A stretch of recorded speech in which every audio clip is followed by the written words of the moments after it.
So today we're going to go through the chapter Effect of Thought on Circumstance. A man's mind may be likened to a garden. Just as a gardener cultivates his plot, keeping it free from weeds and growing the flowers and fruits which he requires, so may a man tend to the garden of his mind, weeding out all the wrong, useless, and impure thoughts, and cultivating towards perfection the flowers and fruits of right, useful, and pure thoughts. So I love the statement, man's mind may be likened to a garden.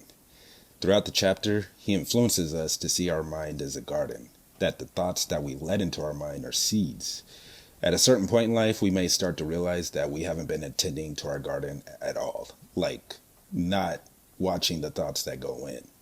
The useless weed seeds would be negative thinking, and now it's sprouted out as negative circumstances. Circumstances are so intimately connected with some vital thought element within himself that for the time being, they are indispensable to his development.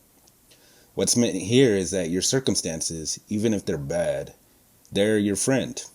It's like a message to yourself. It's the key to getting out or the key to staying in there, or getting better or worse. For example, if you're in a terrible relationship with your partner in life, money's scarce, you're both always fighting, nothing seems to be getting better, what you can do is observe the situation, observe your mind. What thoughts are you thinking about your partner? How are you thinking about the circumstance? You could try to make it better between you two, try to make the circumstance better, like having loving thoughts about your partner, clean the house, get another job, and start working tirelessly on making a way for the situation to get better. Like, what is your desire in life? What do you really want to be in life? Like, have you been putting it off because you don't believe it could be done? Maybe dedicate an hour a day towards your heart's desire. Like, even if it's an hour, if you got 2 hours, put that time into making your dream come true. Your circumstances are your friend, but also rooted in one pivotal way of in how you're thinking. So, like, say if you're poor, it's because you believe money is scarce. There's money all around the world. There's trees all around the world. There's the ocean. There's so much abundance in the world. There's no way that you're chosen to be poor. Once you start seeing that about life, your life will change. Also, action is very important. Now, back to the terrible relationship. Um, so, if you're in a terrible relationship, start acting lovingly towards your partner. Pull those useless weeds out and start doing better at your job and find what it is within you that you want to do in life. And immediately take any sort of action you can to get there. Men are anxious to improve their circumstances, but are unwilling to improve themselves, so they remain bound. If you don't like the outer, you have to change the inner. We must make sacrifices of part of ourselves to reach a better position in life. Mere wishing won't get you there. He gives two examples of men, a poor man and a rich man.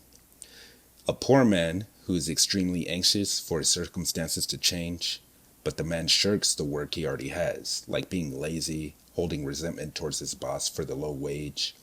He'll continue to be in that position with that type of thinking. It may get worse.